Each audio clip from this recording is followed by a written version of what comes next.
Sul binario unico della ferrovia che collega il Bellunese alla Marca, l'impatto è violentissimo. Sono le 6:30 del mattino quando il treno regionale Belluno-Conegliano collide contro un furgone rimasto bloccato tra le rotaie. A seguito dello scontro il mezzo finisce nella boscaglia della vicina Scarpata. Immediato l'allarme, la mobilitazione di forze dell'ordine, vigili del fuoco, volontari. Tutti illesi 40 passeggeri del treno, solo spavento, mentre in quel furgone vengono recuperate 2 biciclette, non c'è nessuno all'interno. Si capisce subito che si tratta di un mezzo rubato qualche giorno prima in un'azienda di Nervesa della Battaglia e utilizzato per trasportare le bici sottratte qualche ora prima dal negozio Crazy Sport di via Menarè a Vittorio Veneto, distante pochi chilometri da qui.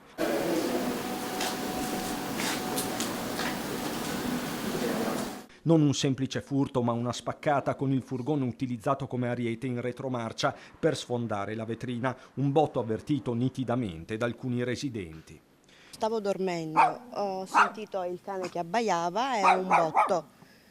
Mi sono alzata e niente, non so, io pensavo all'inizio che fosse che c'era vento. Il colpo, poi la fuga rocambolesca tra i vigneti in direzione sud, un tragitto difficilmente dettato dal caso, per buona parte su strada sterrata.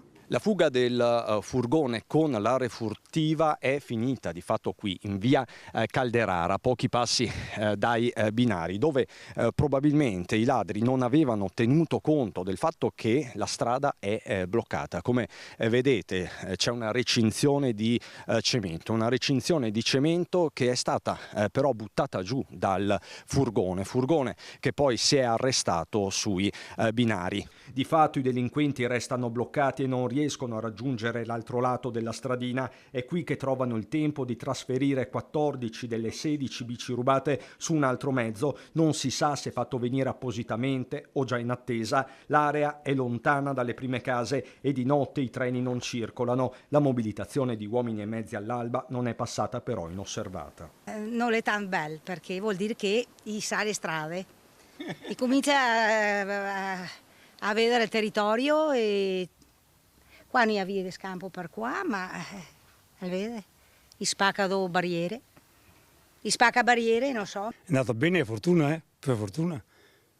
Per i passeggeri è stato un miracolo per tutti.